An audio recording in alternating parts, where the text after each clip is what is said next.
am a longtime organizer with EWOC as a volunteer. So I've supported many different campaigns through EWOC, and in my professional life, I am a labor representative and organizer. And I used to be a member of various unions, including being president of my graduate workers union a long time ago. And labor is my passion. And now and my pronouns are she, her. And now let's hear from Diego. Hi everyone, I'm Diego. My pronouns are they, them. I'm based in New York City. I've been a volunteer with EWOC for probably about like 3 years now or so. I got involved with them when they helped us with our campaign over at Trader Joe's, where I currently work and organize. We had a pretty big campaign like 2 years ago now, that unfortunately we did not win. It ended up being a tie. But it's been kind of an interesting sort of a scenario for us getting like a 50-50 split there.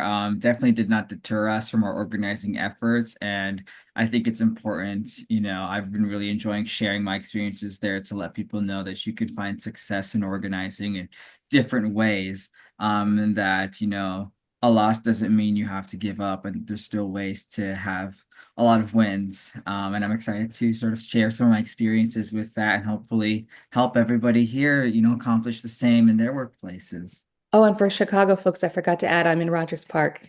So the organizing committee model, team of respected worker leaders. Workers trust and follow the coworkers who they respect. So you want respected leaders, both because people will follow them and you need to build a following, right? Mass numbers of workers who are willing to do things together collectively. And because if some of the workers aren't on board, people might follow them into not being on board. So you need to try and get those people on board too. Engage supermajority of coworkers.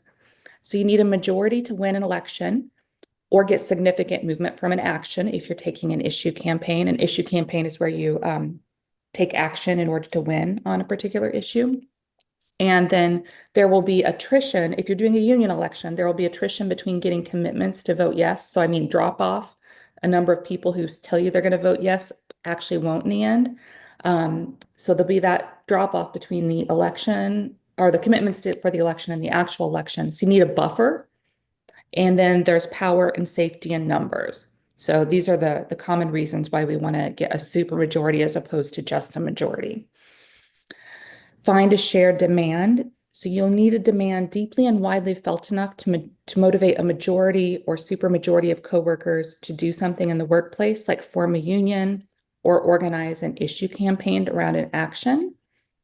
So if you just focus on things that aren't deeply and widely felt enough, you're probably not going to wind up finding enough people who are motivated to do the thing that you want to do.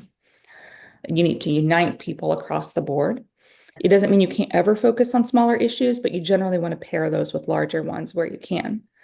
And then build a campaign. So these are the tools you use to build the campaign.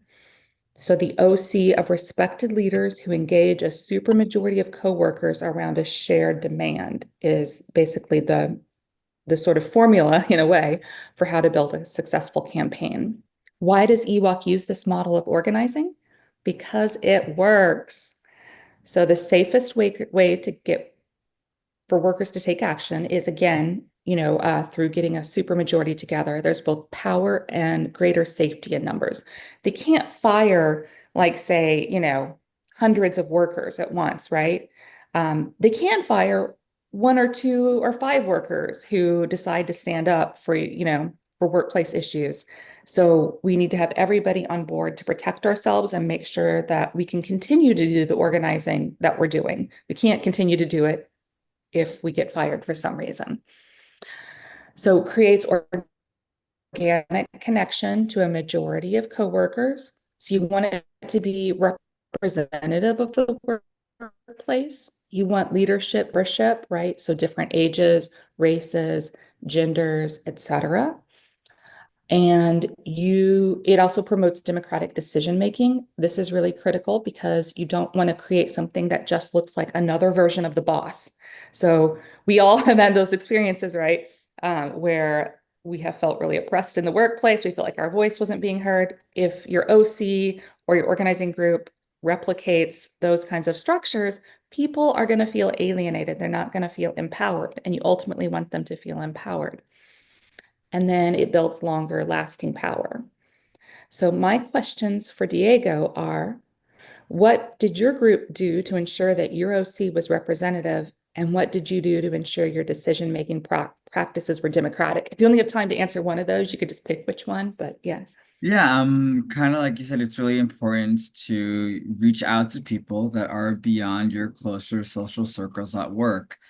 Sure, it might be easier for these kind of conversations to start there, but you don't want to like kind of fall into clique organizing, where it is just like, a small group of you and your friends that are trying to like bring upon these grand changes at work. You want everybody to feel represented, and different people will also be able to connect more with other people. Like for us, kind of, the two like biggest demographics I would say was like younger, like sort of college age crew members, and then older folks who were like either near or past retirement or were just working there for a supplemental income. So we really wanted to make sure that we sort of had people from both age groups that could connect, people who could connect to the younger folks like us and those who could connect to our older crew members, and make them feel, represented and heard too. And this is something too that we kind of like observed from other campaigns where certain like one store older crew members felt neglected because it was mostly a bunch of like young kids, as they say, running the OC and stuff. And you don't want people to be able to dismiss you in that sense as well. So yeah, it's just important to really make sure you're spreading out. And like I said, different people have different strengths, and they can connect to different people. It'll just widen your net of who you're able to sort of get to talk to and build that trust with. And I guess I get to answer the democratic decision making practices too. That kind of comes in line with having a diversified OC. You don't want to just have like sort of one person calling all the shots. Like for us, and I kind of will touch on this later too. We were for our meetings we opened up the opportunity for different people to make the agendas and to run the meetings each time so that everybody felt like they had an opportunity to sort of take on and hone their leadership skills and roles. Thank you, Diego. Those were awesome examples. So, recruit, assess with your OC, and make a concrete ask. So now what you're going to do is you're going to try and figure out who the leaders are, that you want to be on the committee. You have to assess them, determine if they'd make good leaders, and then make a concrete ask them to be on the committee. So, your goal is to develop relationships with their coworkers and over time engage whether or not you can have sensitive conversations without it getting back to the boss. The more confident you are that they won't say something that they shouldn't to the boss or openly in the workplace where it might be overheard, you engage them in conversations that up the ante, and eventually you finally ask them your end goal questions. First, would you be willing to vote yes in a union election? Or would you be willing to participate in X action on Y issue? Next, if yes, would you be willing to join the OC? And so the social map figures out who knows whom. So then you're going to figure out who talks to the different folks, right? So you have to figure out where folks are at, who knows them, because the person who has the relationship is the person who's most likely to be able to move that person because they're going to have a trusting relationship. And also, they're the person most likely to know the most about them. Then you're going to talk to them. So obviously have the conversation as I just talked about earlier. Then you're going to test their commitment. So you pop the first question, so to speak. And if yes, you proceed to pop that second question that I talked about. And then you talk to the OC and you invite them to the next meeting. So you want to clear it with the rest of your OC, right? Before inviting them, because everybody has to be in agreement. Somebody else might know information about this person that you don't know, that, maybe they are, related to the supervisor, something really critical that you'd need to know. Then now I have a question for Diego. So I know your store has high turnover. How do you ensure you are recruiting new OC members to replace outgoing OC members? And does socializing play a role in that process? Yeah, as we saw new people coming in, we of course made sure to right away be very friendly and welcoming to them and get those relationships established early on to break the ice. For us, a lot of this hiring did happen, and once we were already public with our campaign, so we were able to kind of speak more openly about our efforts and filling them in on like kind of the history and context of our store, which also made them feel welcomed and like okay, they're really like you know letting me know about what's going on here, and it kind of almost makes them feel like they have then the chance to be involved, even though they did just get there. But I mean, yeah, just anytime you're seeing new people come in, you really want to get those relationships going because with that relationship comes trust and they'll be more willing to listen to you. And I think there too is a little extra work to be done because they haven't necessarily been around to maybe know why exactly you are fighting for these changes or why you want to be organizing your workplace. And, you can really use that opportunity to sort of fill them in on that and let them know why and, kind of get an early sense of where they might stand and their support for that. Um, Yes, socializing plays a huge role in helping to build these relationships because so much of organizing is really about building these relationships and trust with your coworkers. I'm sure for many of us, this started just, with a conversation between one of our friends at work about like how much things are just like falling to pieces or suck. And, that can build into something that is actually productive and stuff. But it's sort of hard to have that conversation with somebody that you don't really trust. And to make it even sort of easier for us, we had a lot of like gatherings outside of work where you can have more candid conversations without the stress of like your managers breathing over your shoulders, or if you work in like customer service with all these crazy customers on the floor, it's much easier and people will feel kind of more open to discuss these things and be more receptive to them as well than we would be at work. Great examples. Thank you. Yes, we have to trust each other in order to be able to take risks with each other. Mapping and charting. So basically, you're going to create a social diagram. Sounds kind of funny to me, at least. Social diagram. You're going to map out all workers, work groups, social groups, and the organic leaders in each. So, in other words, who knows whom and who follows whom, again, who's the best person to tap to talk to this person? How do we reach them? They're on a different shift, right? All these kinds of things. And then winning over organic leaders is key to winning over their groups. As I talked about earlier, people have followers. If they're not on board with your attempt to organize, those organic leaders might lead folks to not want to organize. And you really don't want that. So it's crucial to try and get those folks on board. So, question for Diego. How did you figure out who knows whom? So when mapping out our store, we of course started out with who we as the organizers know first. We amassed a list of all our coworkers, and I remember for one of our meetings just going down the list and like assigning an OC member to each person, be like who is close with this person, who is close with this person, and of course, filling in everybody that right up the bat we know like, oh, like I can definitely have a conversation with the person, or you can have a conversation with this person. And if there were any that any of us or most of us were not particularly close with, we would then sort of like think, well, okay, well, who in the store that we know, do we know that they talk to? Are we close to sort of this person? And can this person then be sort of like the one to bridge the gap between us and this coworker that maybe we're not as close with? And it was a good way to sort of like see who was willing to kind of have a conversation that like an organizer would have with somebody else, with another coworker. So if we knew somebody that could reach out to somebody that we weren't close with, we would let them know like, hey, would it be possible for you to have a conversation with this person about this? Fill them in on what kind of like talking points we'd want them to do. And so that was kind of like it's like very much building a web. If you don't have a direct connection to somebody, you can figure out who that does. And it's just yeah, it kind of goes hand in hand with also like keeping your organizing efforts diversified and breaking out of those inner circles. I love that you're emphasizing getting beyond the clicks. Don't win without getting beyond the clicks. Yes, thank you. We don't want clicks. Example chart. So you're gonna, well, this first of all has some categories on it. We're gonna break down some categories in the next slide.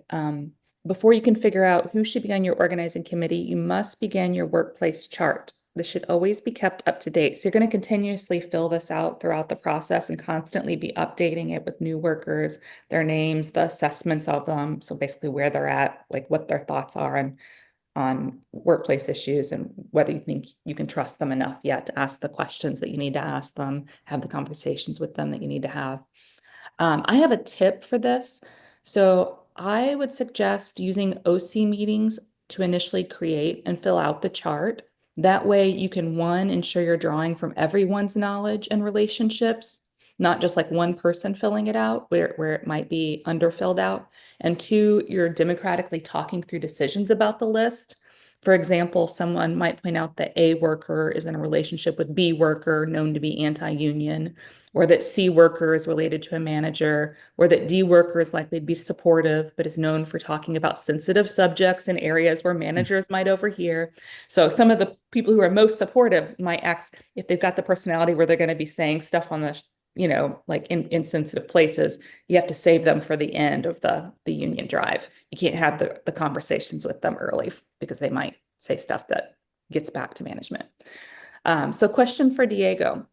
Are there any categories you included on your chart that aren't represented in this visual? And if so, why? Our chart looked pretty similar. Kind of like how I mentioned earlier, we did have like another column for our like assigned point person. That was kind of our way too of keeping track of like the relationships in the store. But yeah, having this chart is like just one of the most important things you can do. True to its name, being organized is it is about keeping things orderly and you want to have just yeah keeping track of your progress and stuff, and this was something that we could refer to back like multiple times. Like Don said, we had many of our meetings that were centered around just kind of like reviewing and looking at this document. It'll just keep you very focused. Especially for us, we work like in a service job where we're not really able to keep track of a lot of these things while we're at work. It's a fast-paced environment. So, and for us who have like a lot of varied shifts too, like there were a lot of people, since I work in the morning shift, that I didn't really know who did closing shifts. But from looking at this document, I was able to kind of like assess where they were at, who they knew, and sort of where they stood, even if I didn't have that relationship with them. Great. Yeah, it gives you a snapshot at any one point in time, right, of where you're at. And yeah, you can't be organized, or you can't organize without being organized. It's in the name. What's in a chart? So we're going to briefly walk through these categories. Name, you need to know who the person is, what job they hold, what shift they're on, because you need to figure out if you have, for example, too few people on morning shift and all of your support is on night shift. If so, you're going to wind up losing your election because you can't reach your morning shift folks, right? You have to have contact info, so a way to reach out to them. You can't talk to them when it comes time for the election. You're going to need to be able to reach them like in an official way, and you need to have less official ways of talking to them in the meantime, oftentimes. Major concerns, friendships, cliques, as we just talked about. So the major concerns are how you're going to move them. People are motivated by the issues that they personally care about. So if you're not tapping into their issues, you're probably not going to wind up motivating them, or finding out what motivates them in order to help them see why this is going to be, this union or this action is going to be useful for them and their colleagues. Assessment, so supporter, against, or undecided. Those are some of the basic assessments we do. We want to move people who are undecided to supporters, and we want to move some people who are against to supporters. And then there are other people who are against who we will eventually decide, well, they're unmovable. But we stop with those after a while because we don't want to kind of spin our wheels, especially in a high turnover workplace. And then tasks such as structure tests. So a structure test is basically, figuring out, for example, for an OC member, it's figuring out if they're going to take on a task that you give them. Are they going to complete it to fulfillment? If so, then they're going to be a good OC member. If not, then it sounds like you might need to look for another leader for the OC.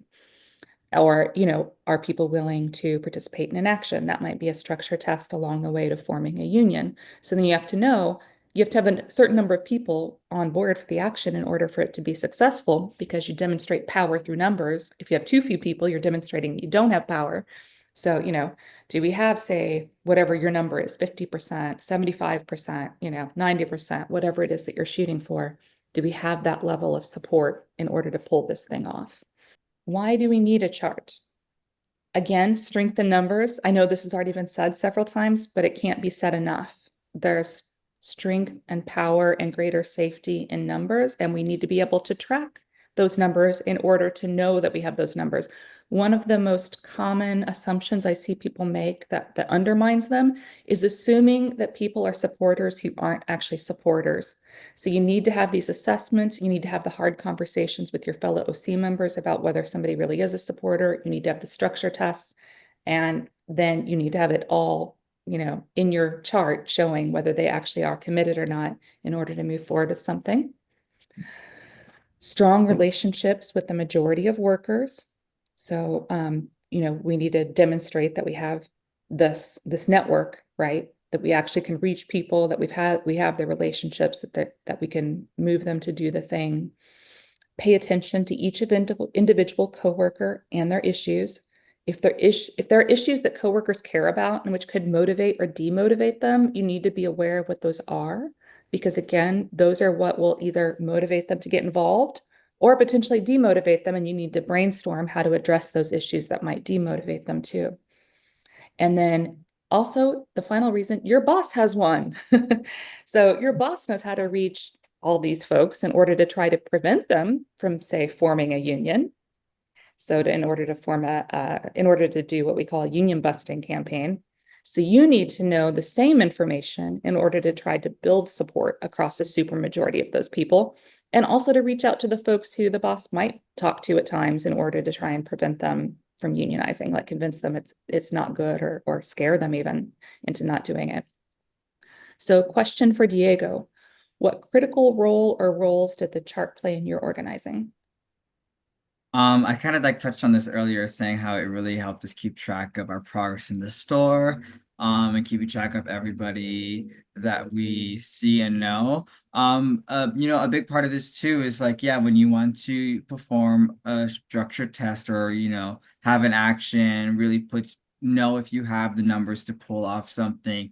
Having something like this to look at is really good because you want to not only know like who is going to be there to support you, you might have your group of people that are just like unshakable, really strong supporters, even if they're non-OC members, they're like maybe just a tier below that. But you also want to know who is maybe more on the fence, and those are going to be kind of like the people that you really want to actually focus on for these things because they're the ones who could, yeah, be approached by management and sort of sway the other way, and you really want to like help build them up to those. So for us, it really helped us kind of like keep track of where our focus areas were and once we got people up to a point where we knew they were very, very solidly on our side, it was less about kind of like worrying about them and having conversations with them, and more about getting more people to get to that point.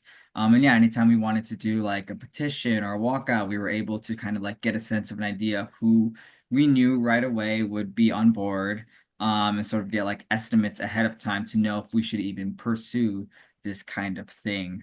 And then of course also to know who to avoid altogether. You want to also have it marked there who you should really like not approach because they're going to do everything in their power to prevent what you're doing from happening.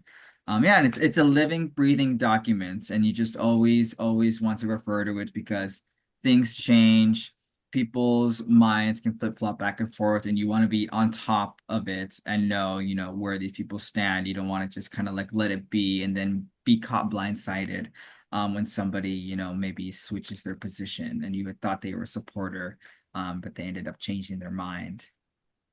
Yeah, the Trader Joe's workers campaign unionization campaign that I supported as a volunteer here in Chicago, they won by one vote. They had a lot more support. And then there was the drop off in between the bosses reaching out to the folks they knew how to reach out to, right? And who they knew they might be able to get to. And so there was a bunch of drop off. They did win by one vote, but now that's being challenged by the employer. We'll see where that falls out, in the labor board system. So hopefully they win. Discuss what practices you'll use to ensure that your chart doesn't fall into the wrong hands. So you don't want you don't want this chart to get into the boss's hands or an anti-union supporter's hands, or it will then make its way into the boss's hands, right? And so this is again why it's really important that you be able to trust your fellow OC members, but also you might need to institute some security protocols around the chart itself. Things like, you can only access it if you've been added to it, to the Excel spreadsheet specifically. So it can't just be accessed by somebody who has the link, for instance. That's an important one. And now I'm going to go to Diego. And my question for Diego is, did you employ any safety practices around your list, and what were they? I'd say our safety practices are pretty standard, just like knowing who we could trust with this chart, really only keeping it within the OC. We didn't never let anybody outside of the OC ever see this chart. Um and something that we only really ever brought out and discussed in our meetings, if not in private. But you just really like you can't, yeah, kind of like you said, you can't let this get into the wrong hands, because you never know. Even if it's somebody you trust who's not on the OC, you never know who, they could let know that you have this.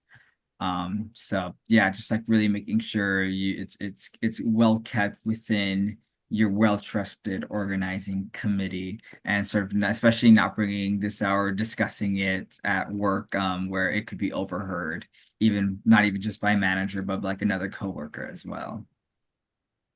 I will say also those discussions are good for, like, again, as an example of democratic practices, right? You all agree to what the protocols are. So again, a structure test is an action that workers can take around an issue in order to get movement from the boss on that issue.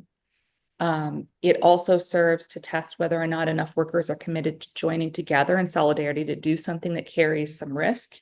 It can help you determine whether you'd have the power to win a union election and or an issue campaign of escalating actions, because if they're not willing to take the first action, they might not be willing to do these other things. A chart helps because it helps you see who you might approach to ask, whether or not you are likely to have the numbers you need to be successful, and where those numbers are located.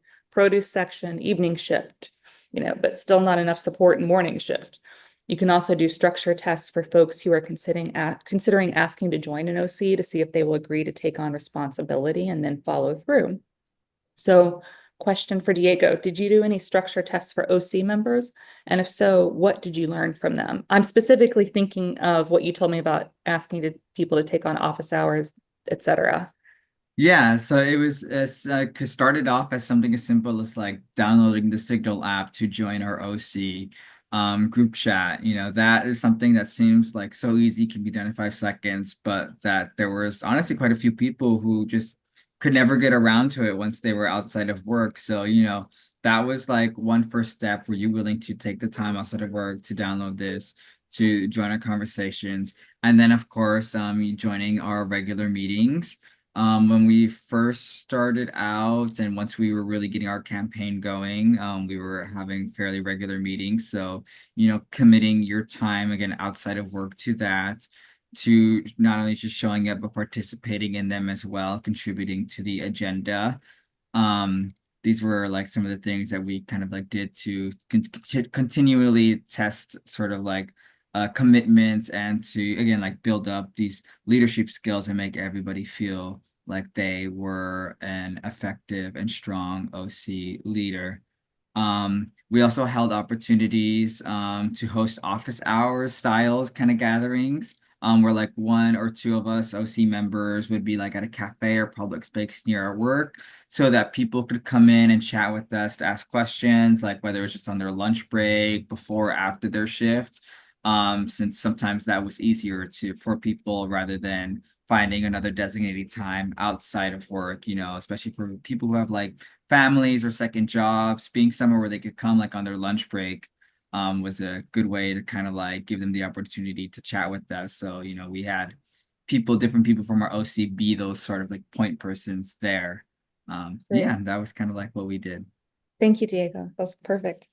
How to structure an OC.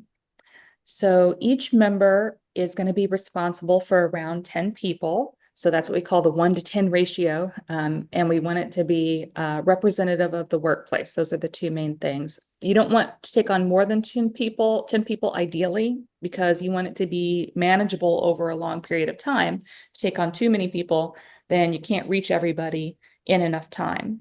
And these kinds of things you need to be able to move out of, you don't want to move too quickly because you don't want to take risks that you shouldn't take, but you also don't want to move too slowly because then you don't get enough growth, especially if there's turnover. Representative of the workplace, as we talked about, people want to see themselves in the folks who are talking to them, right? We all want that. So you need to make sure it's diverse and representative. Being on an OC is a commitment, not a title. So in other words, there's work that you have to do. It's not just about like sitting around making important decisions, right? So you have to follow up with those C members. Who have you talked to? How did it go? I like to talk about this as debriefing conversations. You regularly meet to debrief how your conversations with your coworkers went.